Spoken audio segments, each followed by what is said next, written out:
Muy buenas noches, mis amados hermanos y todas las personas que tienen a bien acompañarnos en esta oportunidad para dar continuidad a nuestro estudio a través del libro de Apocalipsis. Hemos estado estudiando el tema de las 7 cartas a las 7 iglesias del Asia Menor y hemos visto ya 3 de ellas.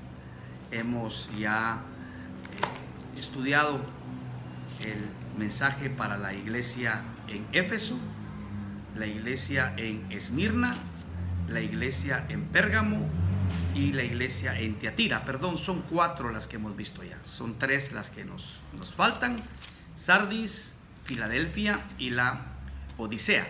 El día de hoy estaremos viendo el mensaje a la iglesia en Sardis. Sardis era una ciudad bastante próspera, estaba rodeada de tierra muy fértil y el comercio era muy próspero en aquella ciudad. Estaba dedicada ante todo al teñido de lana y también era famosa por sus riquezas en oro. Sardis era también famosa en el aspecto religioso por un templo dedicado a la diosa Cibeles, que era similar a la diosa Diana para los efesios, la diosa de la fertilidad, a la cual también asociaban con la diosa de la prosperidad. Vamos a leer esta carta en capítulo 3 de Apocalipsis, del 1 al 6. Dice: escribe al ángel de la iglesia en Sardis, el que tiene los 7 espíritus de Dios y las 7 estrellas, dice esto: yo conozco tus obras, que tienes nombre de que vives y estás muerto. Sé vigilante y afirma las otras cosas que están para morir, porque no he hallado tus obras perfectas delante de Dios. Acuérdate pues de lo que has recibido y oído, y guárdalo, y arrepiéntete, pues si no velas, vendré sobre ti como ladrón, y no sabrás a qué hora vendré sobre ti. Pero tienes unas pocas personas en Sardis que no han manchado sus vestiduras, y andarán conmigo en vestiduras blancas, porque son dignas. El que venciere será vestido de vestiduras blancas, y no borraré su nombre del libro de la vida, y confesaré su nombre delante de mi Padre y delante de sus ángeles. El que tiene oído, oiga lo que el Espíritu dice a las iglesias. Oremos. Señor, gracias. Gracias por permitirnos acercarnos a ti a través de tu palabra, y también, Señor, poder estudiar este mensaje a esta iglesia que existió en el Asia Menor en los comienzos de la era cristiana.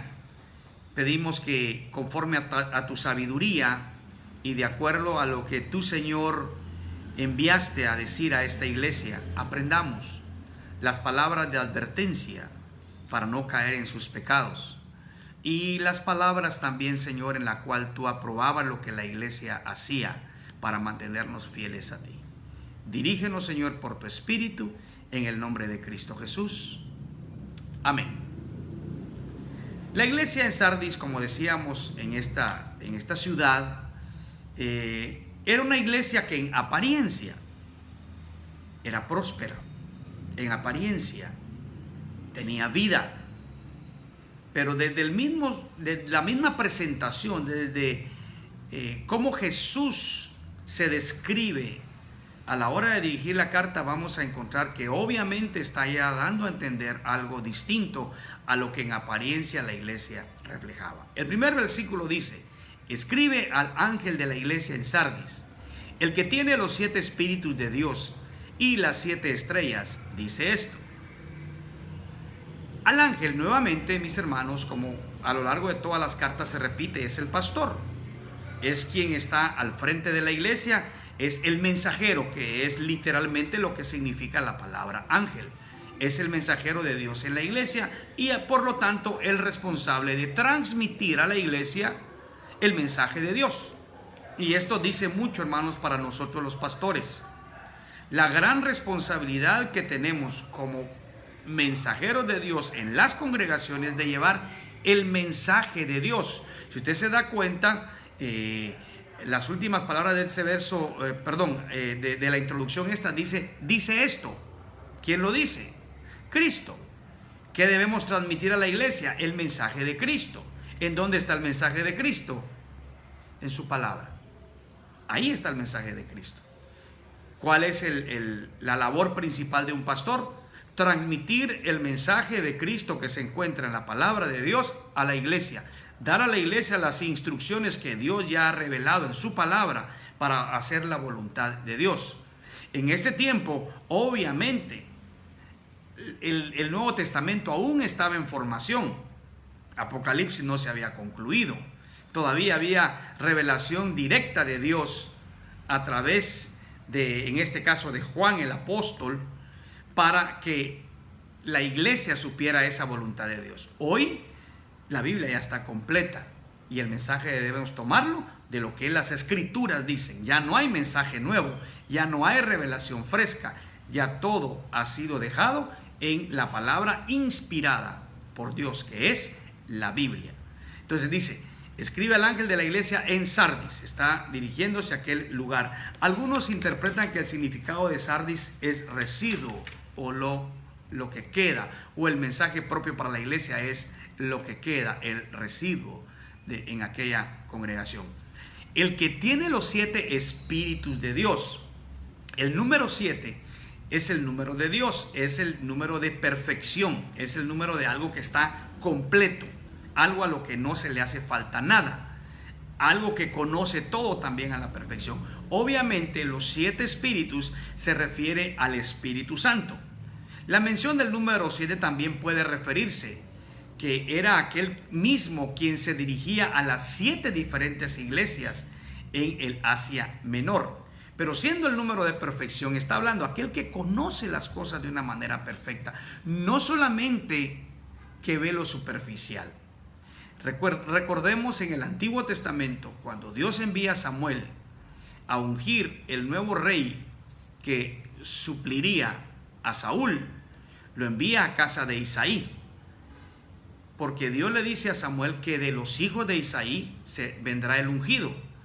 Pero Dios le da esta recomendación: no mires a su apariencia, porque Dios ve el corazón.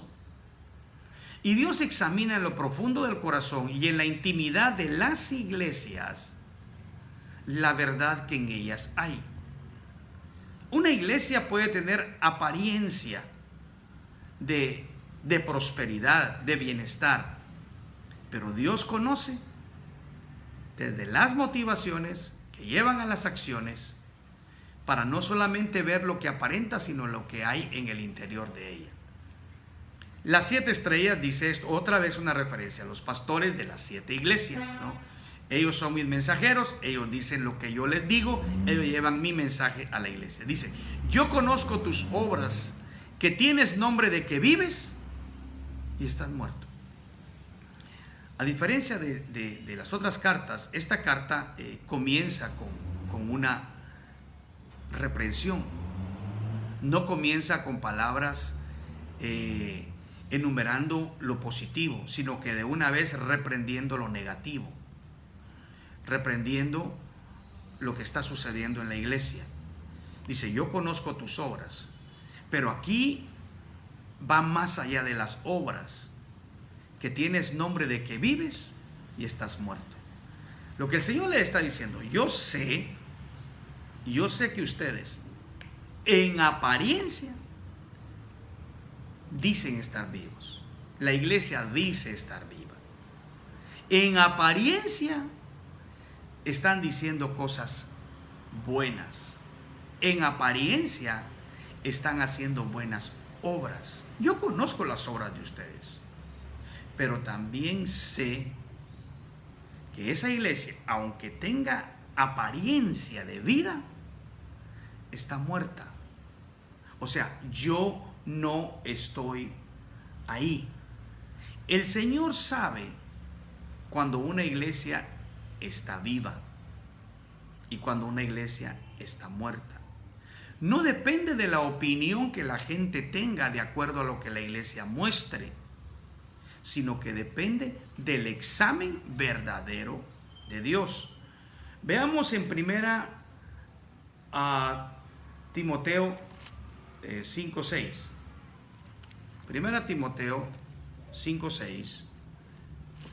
Pablo le está escribiendo a su discípulo y él le dice estas palabras: pero la que se entrega a los placeres viviendo está muerta. En el contexto está refiriendo a una viuda a la cual él recomienda que si tiene edad, si es joven, pues que se case, ¿no?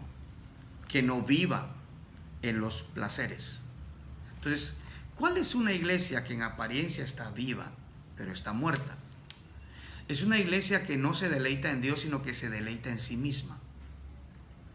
Es una iglesia que lucha por crearse un nombre para tener un prestigio y no para darle la gloria a Dios. Y la línea es muy delgada en eso, mis hermanos. Tengamos mucho cuidado. Hacemos las cosas para que la gente diga, qué buena iglesia es esa. O para que la gente diga, gloria a Dios por esa iglesia, que es quien hace las cosas en esa iglesia.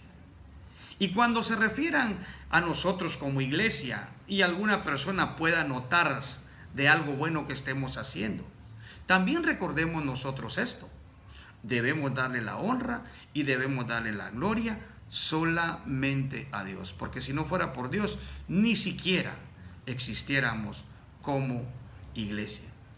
La iglesia de Sardis podía tener fama de estar viva, pero está muerta. Y en su segunda carta al mismo discípulo, a Timoteo, en el capítulo 3 y versículo 5, dice que tendrán apariencia de piedad, pero negarán la eficacia de ella. A estos evita.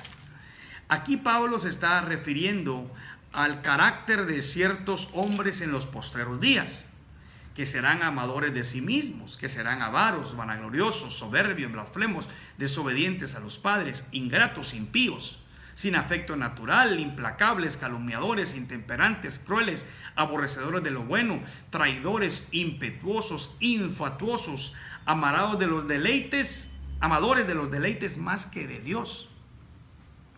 Mire toda la descripción de aquellos falsos líderes, falsos maestros, de los cuales termina diciendo que tendrán apariencia de piedad, que muchos dirán son hombres de Dios, pero que negarán la eficacia de la piedad. A estos evita.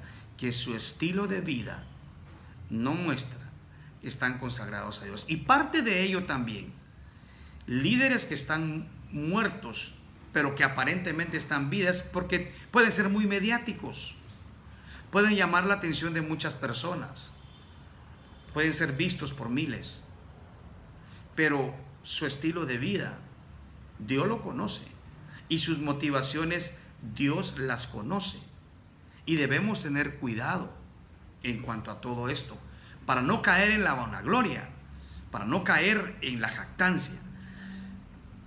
Y obviamente, siendo líderes así, levantarán también iglesias así, que tendrán esa buena apariencia, pero que sin embargo Dios conoce que están muertos, que aparentan tener vida, pero que están muertos.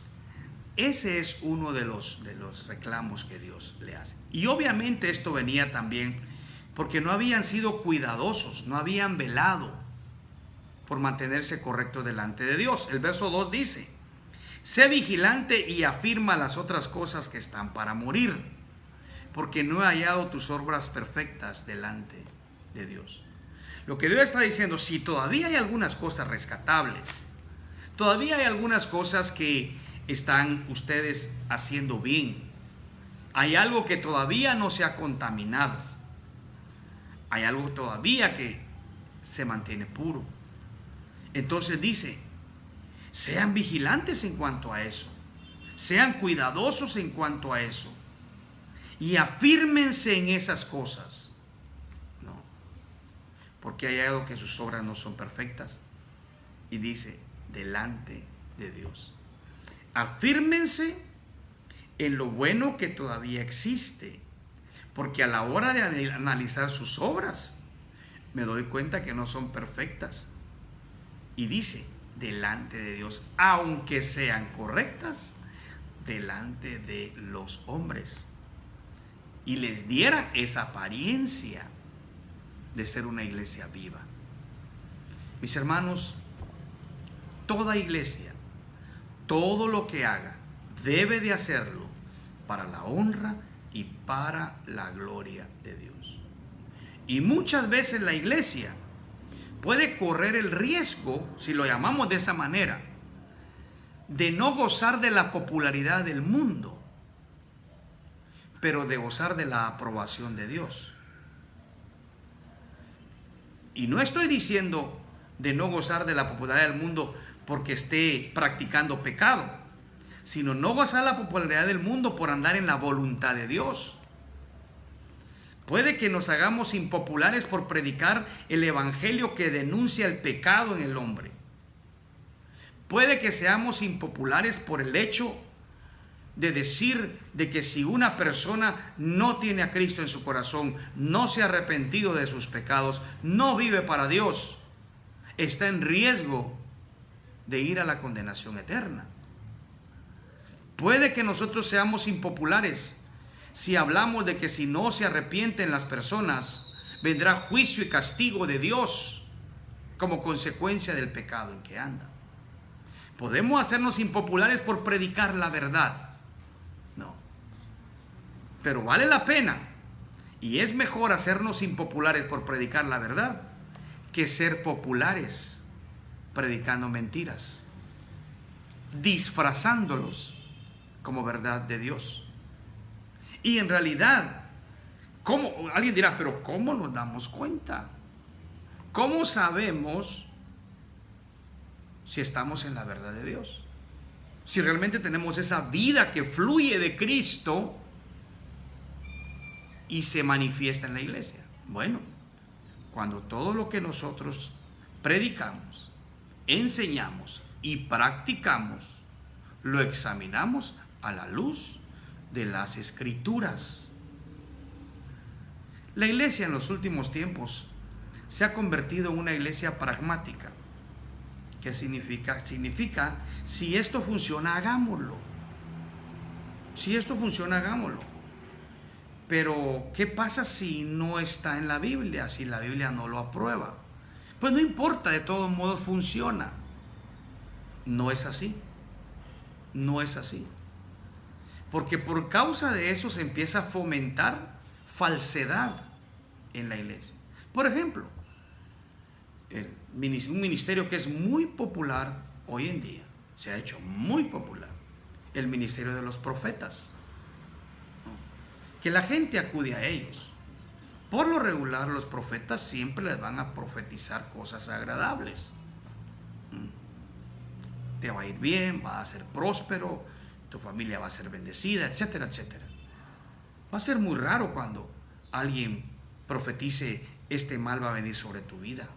No. Estas consecuencias vas a pagar por tu pecado. No, por lo regular no lo van a hacer. Desde ahí empezamos a ver una desigualdad entre los profetas modernos y los profetas de la Biblia, porque los profetas de la Biblia principalmente lo que ellos hacían era denunciar el pecado de la gente, para que la gente se arrepintiera y se pusiera a cuentas con Dios. ¿No? Para empezar, el ministerio de los profetas hoy en día ya no existe como tal, porque ya no hay profecía nueva, ya todo está escrito en la palabra de Dios. ¿No? Segundo, la práctica actual de la profecía no es como la encontramos en la Biblia. Si nos damos cuenta, aquí Juan, siendo un apóstol, está actuando como un profeta. ¿Pero qué está haciendo? Denunciando los pecados de la iglesia. Cualquier otro que fuera un profeta falso, al ver la apariencia de la iglesia, le diría: ¡ah, qué linda iglesia! ¡Qué iglesia más próspera! ¡Cómo Dios los está bendiciendo! Pero Juan no le está diciendo eso, porque viene de un mensaje de parte de Cristo. Ustedes creen que están vivos, pero lo que yo veo es que están muertos, porque solo superficialmente aparentan estar bien, pero la vida de Cristo no está en medio de ustedes. Recuerda que Jesús dijo: yo soy la vid verdadera, mi Padre es el labrador, ustedes son los pámpanos. Dependemos directamente de Cristo para que en la iglesia haya vida. No puede haber vida si Cristo no está en la iglesia, para que de Él fluya esa vitalidad que mantiene viva a la iglesia. Entonces, la palabra de advertencia aquí, bueno, sé vigilante y afirma aquellas cosas que todavía son rescatables. Ya están para morir, pero todavía se pueden salvar. Porque delante de mí veo que tus obras no son perfectas. Verso 3. Acuérdate pues de lo que has recibido y oído, y guárdalo, y arrepiéntete.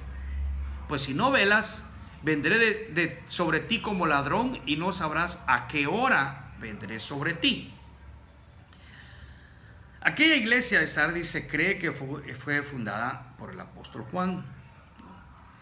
Y aquella iglesia desde sus comienzos, siendo fundada por un apóstol, había establecido sus fundamentos sobre la base de una doctrina sana, ¿no? Y eso es lo que Juan les dice. Acuérdense cómo comenzaron, acuérdense de lo que recibieron, acuérdense de lo que ustedes oyeron y guárdenlos, porque lo que se estaba observando aquí es esto: la iglesia no es como era al principio. La iglesia no es como era en sus comienzos. Había cosas que en el camino se habían desviado, y por eso Juan los llama al arrepentimiento. No hace mucho hablaba con una persona acerca de la historicidad de las denominaciones que actualmente conocemos dentro de la cristiandad. Y varias denominaciones reclaman poder trazar históricamente una línea hoy hasta los tiempos de Jesucristo. Hay varias denominaciones que dicen: no, nuestra denominación es la única iglesia que Cristo ha fundado. Bueno, ninguna tiene la razón en este sentido. Hay algunas más antiguas que otras, pero ninguna históricamente puede lanzar una línea directa hasta los tiempos de Cristo. Ninguna iglesia. Cada iglesia tiene una fecha como institución de haberse fundado.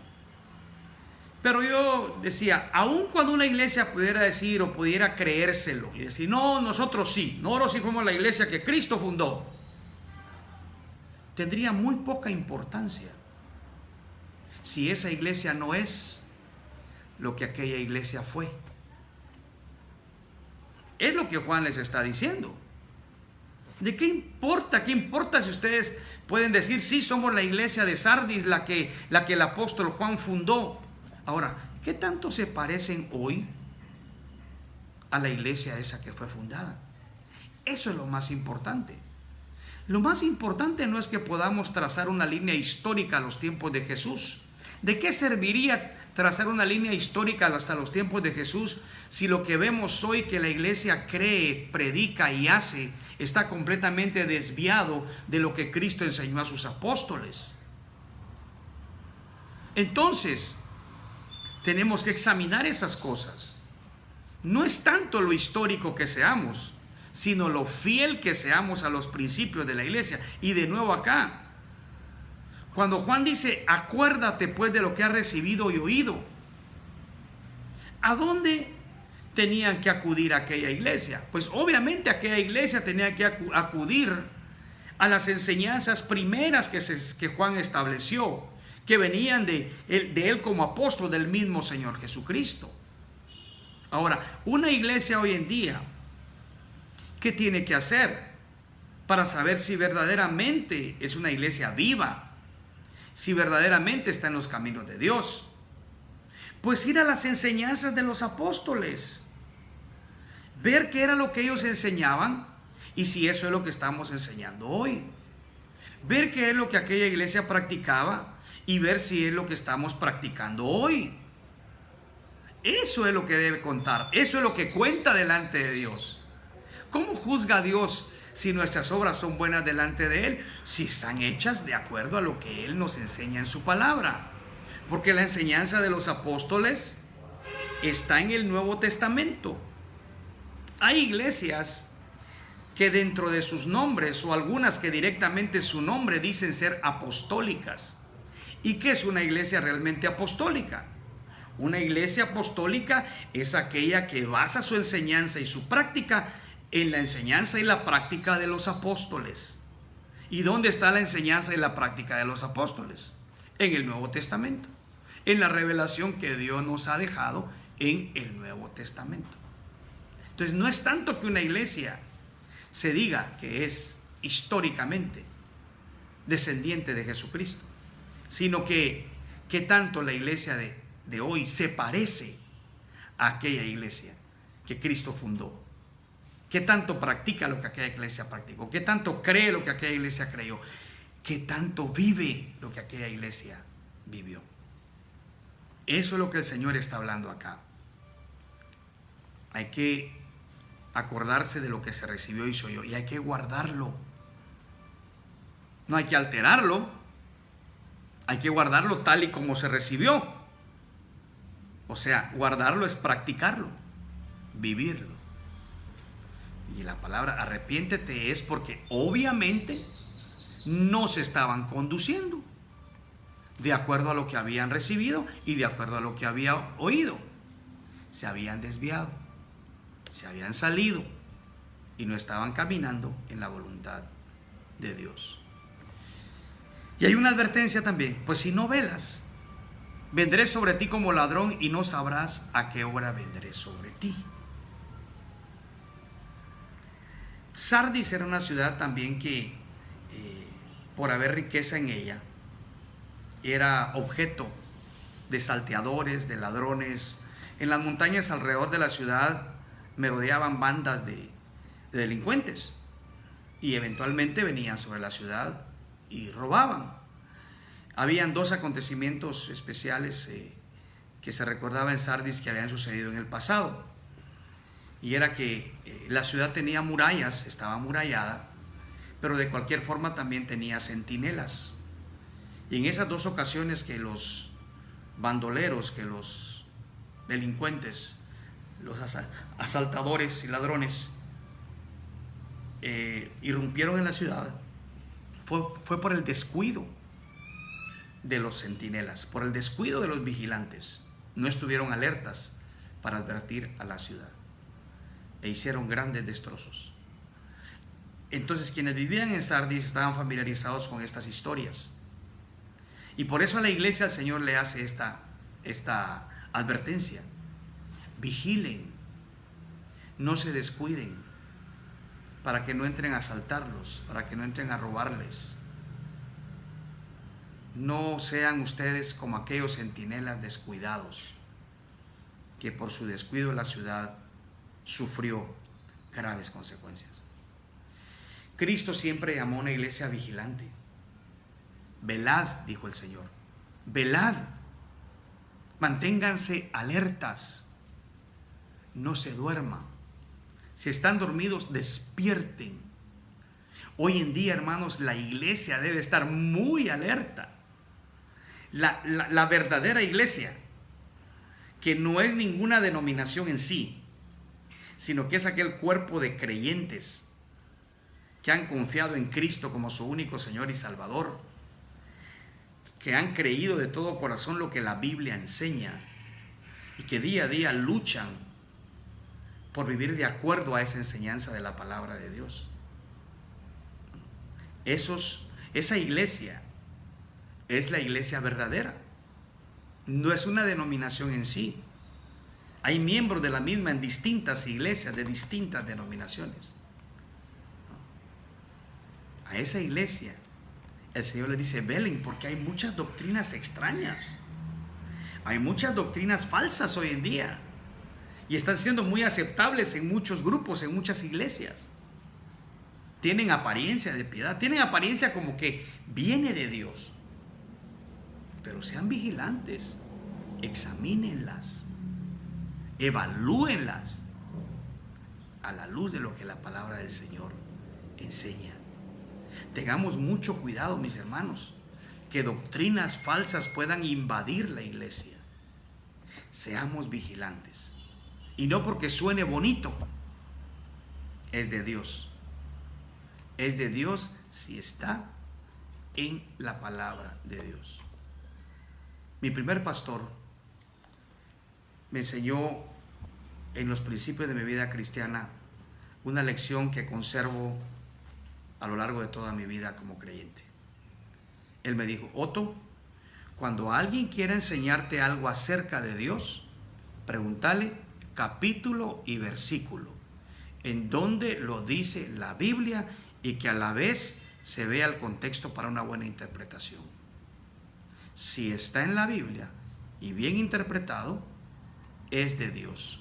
Si no está en la Biblia, aunque suene bonito, aunque se sienta bonito, no es de Dios, porque la Biblia da la revelación de Dios. Entonces, Dios dice: sean vigilantes, estén alertas, no se duerman. Luego dice: pero tienes unas pocas personas en Sardis que no han manchado sus vestiduras y andarán conmigo en vestiduras blancas, porque son dignas. Aquí encontramos algo bien interesante, hermanos. Bien interesante.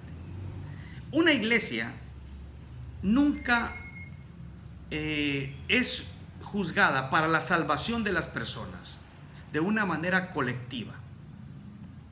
La iglesia estaba reprobada en lo que la iglesia en sí hacía, pero no todos. Algunos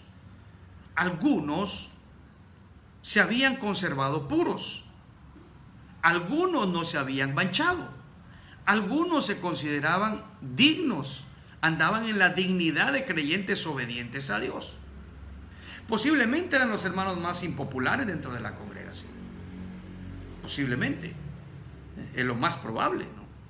Porque no hacían lo que los demás hacían. Y no se desviaban hacia donde los demás se desviaban.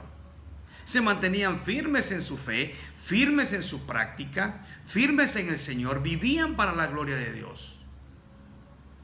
Y no estaban ellos contaminándose con los pecados de otros, aún siendo parte de la misma iglesia, siendo parte de la misma congregación. Mis hermanos, la salvación es personal. Y voy a decirle esto, que tal vez a algunos no les va a gustar. En toda iglesia hay verdaderos creyentes y hay falsos. En toda iglesia hay verdaderos creyentes y hay falsos. Y tenemos que vivir de esa manera. El Señor Jesús lo enseñó con la parábola del trigo y la cizaña. Ahora, no podemos juzgarnos unos a otros. Cada uno tiene que juzgarse a sí mismo en lo que respecta a la salvación. No es tanto que yo mire a mi alrededor buscando aquel hermano será salvo, o de una vez juzgando, no, ese hermano no es salvo. No, yo debo ver hacia adentro, hacia mí. ¿Seré yo salvo? ¿Cómo lo sé? Creo en la palabra de Dios, vivo de acuerdo a ella, lucho día a día para hacer la voluntad de Dios. No que sea perfecto, porque todos seguimos cometiendo pecados, pero ¿qué tanto mi anhelo es mantenerme puro para Dios? ¿Qué tanto el deseo de mi corazón es hacer lo que agrada a Dios? Y tengamos mucho cuidado, porque a veces solamente juzgamos pecados escandalosos. No, yo estoy bien porque yo ya no tomo, yo ya no fumo, yo ya no uso droga, ya no visito lugares de dudosa reputación, ya no hablo malas palabras, ya me mantengo bien, ya. No. Eso hay mucha gente que sin creer en Cristo vive de esa manera. ¿Cómo está mi amor hacia Dios? ¿Qué lugar tiene Dios en mi vida? ¿Qué tan obediente soy a la voluntad de Dios? ¿Qué tanto amor tengo para mis hermanos y para las demás personas? ¿Las veo para juzgarlas y criticarlas, o las veo para orar por ellas? las amo con el amor de Cristo. Y si veo algo que a mi juicio no es del agrado de Dios, en lugar de divulgarlo, lo traigo a la presencia de Dios y le pido a Dios que obre en la vida de esa persona. O actúo como juez y verdugo. El amor de Cristo fluye en mí hacia los demás. Tenemos que ver muy bien esas cosas para saber si verdaderamente estamos en el camino correcto. Personas puras. Y mire qué privilegio. Ella dice, andarán conmigo. Qué lindo es caminar con Jesús, hermano. Pero el pecado no puede caminar con Jesús.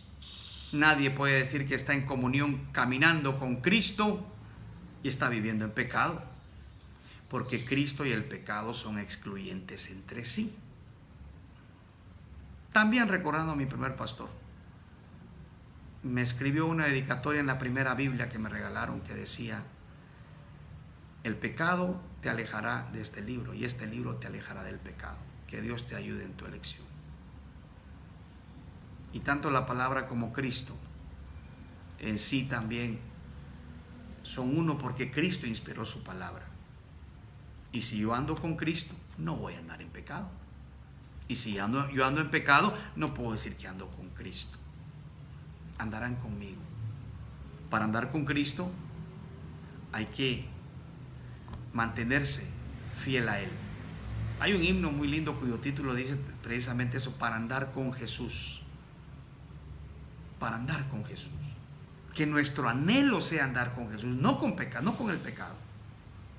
Caminar con Jesús. Día a día. Hermanos, vivir bajo la guía del Señor, de la mano de Cristo, que Él nos guíe día a día. Y dice, y en vestiduras blancas, porque son dignas. Ese término blanco, resplandeciente, habla de la pureza de la persona que porta esas vestiduras. Las dará Cristo, por supuesto. Las que fueron limpias con la sangre de Cristo. Porque Cristo las reconoce. Y Él las conoce muy bien. Las reconoce muy, muy bien. Y Él dice, van a caminar conmigo. Verso 5. Dice, el que venciere será vestido de vestiduras blancas, y no borraré su nombre del libro de la vida, y confesaré su nombre delante de mi Padre y delante de sus ángeles. Este versículo ha sido controversial a lo largo del cristianismo. Habla acá de una forma del Señor en que algunos podría hacer pensar que la salvación puede perderse. De hecho, muchos toman este pasaje para decir, mire, aquí la salvación se pierde, ¿no? Bueno, recuerde bien y leamos bien despacio, porque si uno lo lee así superficialmente y no toma en cuenta todo el contexto de la Biblia, puede llegar a esa conclusión. Mira, aquí dice que Jesús promete no borrar su nombre del libro de la vida, ¿no? Entonces, si no se mantiene fiel, sí lo va a borrar. Esa es la conclusión lógica, pero muy superficial a la que la gente lleva. Esto no toma en cuenta todo el contexto bíblico que habla de la seguridad de la salvación. Bueno, pero primero vayamos. El que venciere será vestido de vestiduras blancas. Desde aquí podemos ver algo. ¿A quién se refiere Jesús? A vencedores. A vencedores. El que venciere será vestido de vestiduras blancas. Su referencia es aquí ya. Aquí voy a empezar a hablar de los vencedores. Y lo número 1, lo que ya he dicho antes, será reconocido con vestiduras blancas para manifestar su pureza delante de Dios. Entonces aquí está ya la primera vez. Se refiere a los vencedores. No. Será vestido de vestiduras blancas. A esos mismos vencedores les dice, y no borraré su nombre del libro de la vida. O sea, usted es un vencedor, va a tener vestiduras blancas, y no borraré su nombre del libro de la vida. En el contexto histórico, los romanos tenían inscritos en su libro de ciudadanía a las personas que se la ganaban. Pero si alguno hacía algo indigno, que no agradase al emperador, como por ejemplo no rendirle culto al emperador, su nombre era borrado de aquel libro. Ahora Jesús, cuando está diciendo aquí, es: yo no soy como el emperador. Si usted está inscrito en el libro de la vida, yo no lo voy a borrar. Y hay una gran evidencia bíblica acerca de la seguridad de la salvación, de que la salvación no se pierde. Por ejemplo, en el Evangelio de Juan, capítulo 10 y versículos 27 y 28, Jesús está hablando de que Él es el buen pastor y habla de sus ovejas, y de ellas dice esto: mis ovejas oyen mi voz y yo las conozco y me siguen, y yo les doy vida eterna y no perecerán jamás, ni nadie las arrebatará de mi mano. Si uno es oveja del Señor, es oveja para siempre. Y Cristo se está refiriendo a los fieles, a los pocos fieles que hay en Sardis, y les dice: ustedes van a recibir vestiduras blancas y sus nombres no van a ser borrados. Ahora, ¿qué pasaba con los otros? Los que no eran fieles, ¿fueron borrados? No, nunca fueron inscritos. Y por eso les decía, en las iglesias, en todas las iglesias, hay gente que verdaderamente ha sido salva y hay gente que no ha sido salva. Y cada quien se juzga a sí mismo. Y cada quien debe de evaluarse. Jesús le dijo a los corintios: examínense cada uno de vosotros si verdaderamente estáis en la fe. Es responsabilidad propia hacerse ese examen.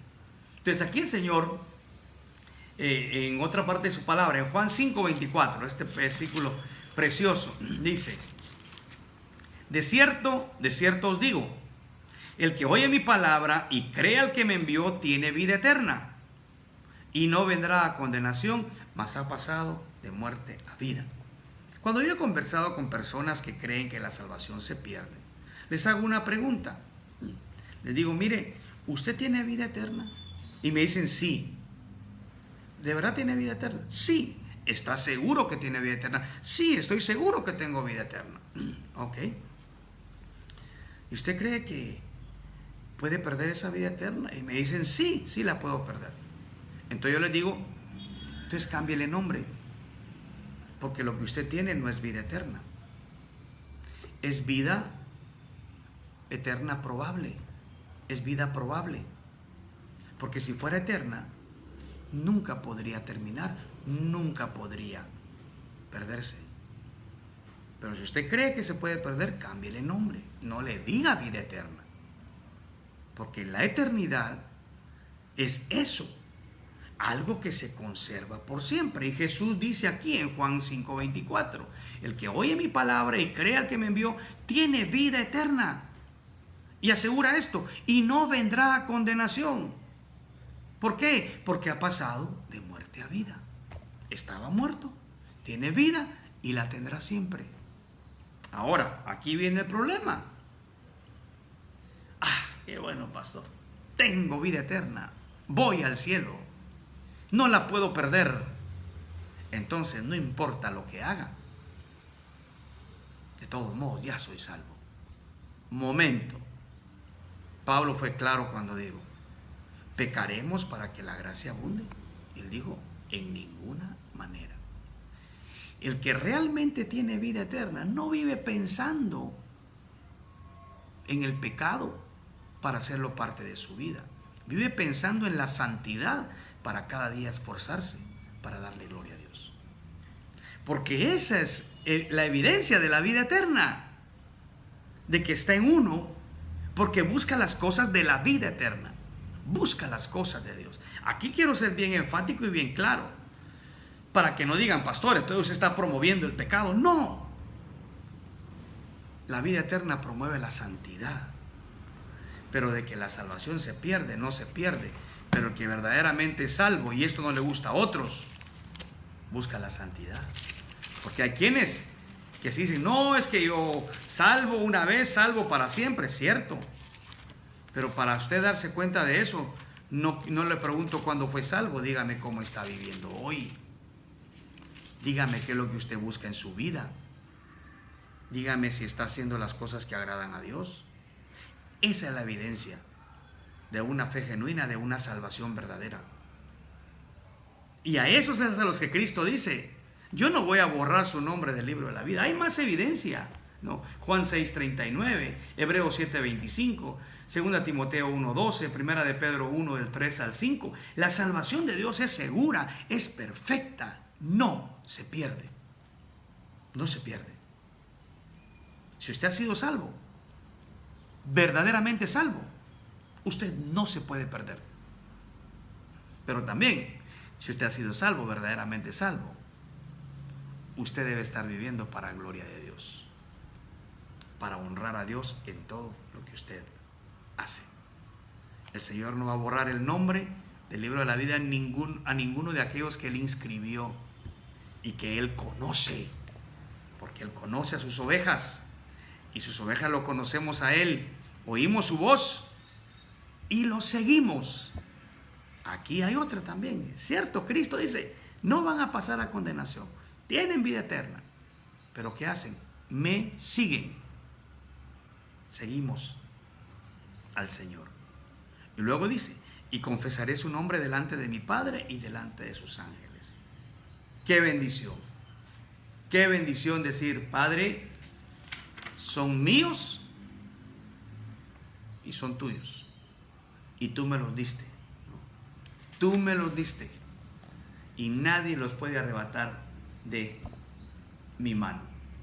Aquí confesar delante del Padre es un reconocimiento público delante de las huestes celestiales de que esta persona es verdaderamente salvo. Hay un himno que dice, cuando allá se pase lista, a mi nombre yo feliz responderé.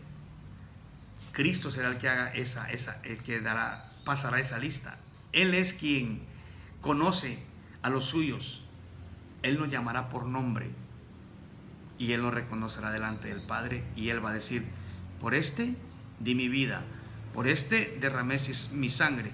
Él ha sido limpio en mis pecados, ha creído que solo por gracia podía salvarse, que Él no merecía la salvación, que Él merecía la condenación, pero reconoció que Dios le amó y en su gracia le otorgó el perdón de sus pecados y la vida eterna. Y luchó mientras vivió en la tierra para vivir para Dios, porque es el resultado natural, el resultado normal de alguien que verdaderamente ha conocido a Cristo como su Señor y Salvador. Y Cristo en aquel día nos confesará delante del Padre y viviremos para siempre con Él. La última frase en el verso 6, lo que dice a todas las iglesias: el que tiene oído, oiga lo que el Espíritu dice a las iglesias. Nuevamente acá es la exhortación a prestar atención a lo que Cristo ha dicho, que vino por medio de su ángel, o sea, de su mensajero a la iglesia, pero que estén atentos. Estemos atentos a la voz de los pastores.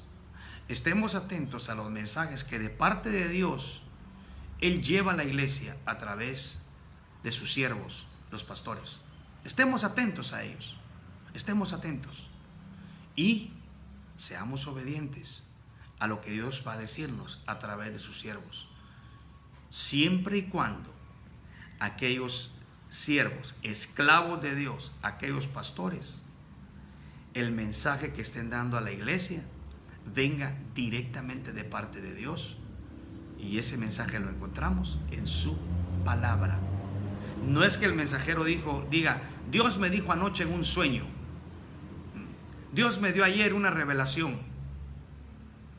Es que esta persona diga, así dice la palabra de Dios. Porque cuando decimos así dice la palabra de Dios, estamos diciendo así dice Dios. Sigamos esa voluntad de Dios y estemos atentos. En esta exhortación hay algo más que yo quiero compartir. Hoy en día Hay muchas iglesias, como lo hablamos antes, con falsos líderes que están enseñando falsas doctrinas porque no están de acuerdo a las Escrituras. Pero amado hermano, amado amigo, todos somos responsables delante de Dios por escudriñar las Escrituras. Todos. Y cuando una persona se desvía, a veces solamente señalamos a los falsos maestros. Pero recuerde también esto: cada persona es responsable delante de Dios por aceptar o rechazar lo que alguien diga de acuerdo a lo que su palabra enseña. Todos somos responsables ante Dios, porque para eso ha dejado su palabra accesible para todos. ¿Tiene oídos para oír? Oiga, oiga atentamente lo que el Espíritu dice a las iglesias. No se deje engañar. Ponga atención a la voz de Dios, la cual encontramos en su santa palabra. Que Dios nos ayude y que no tengamos una simple apariencia de iglesias que estamos vivas, pero que conociéndonos y examinándonos Cristo pueda hallarnos muertos. Y no es por lo que aparentemos, ni es tampoco que tanta algarabía tengamos en la iglesia. Es realmente cómo está nuestro corazón delante de Dios, que es lo que nos motiva a hacer todas las demás cosas. Vamos a orar. Amado Dios, te damos gracias por tu palabra. Que la vida que recibimos de Cristo fluya en nuestra iglesia, y que esta vida que Él nos ha dado se manifieste a través de la obediencia que a ti tengamos, porque obediente fue a ti Cristo en todo y Él es nuestro ejemplo. Y que todo lo que hagamos, tal y como Cristo lo hizo, lo hagamos para honrar y glorificar tu santo y bendito nombre. Que en todo esto, Señor, lo hagamos con amor, lo hagamos con esmero, con responsabilidad, sabiendo que tenemos el gran privilegio de ser tus hijos, pero que también somos representantes tuyos en esta tierra. Ayúdanos, Señor. Te lo agradecemos todo. En el nombre de tu Hijo amado, Cristo Jesús, porque Él es nuestro único Señor y Salvador. Amén y amén. Que Dios le bendiga y que este estudio sea de mucho provecho para su crecimiento espiritual. Muy buenas noches.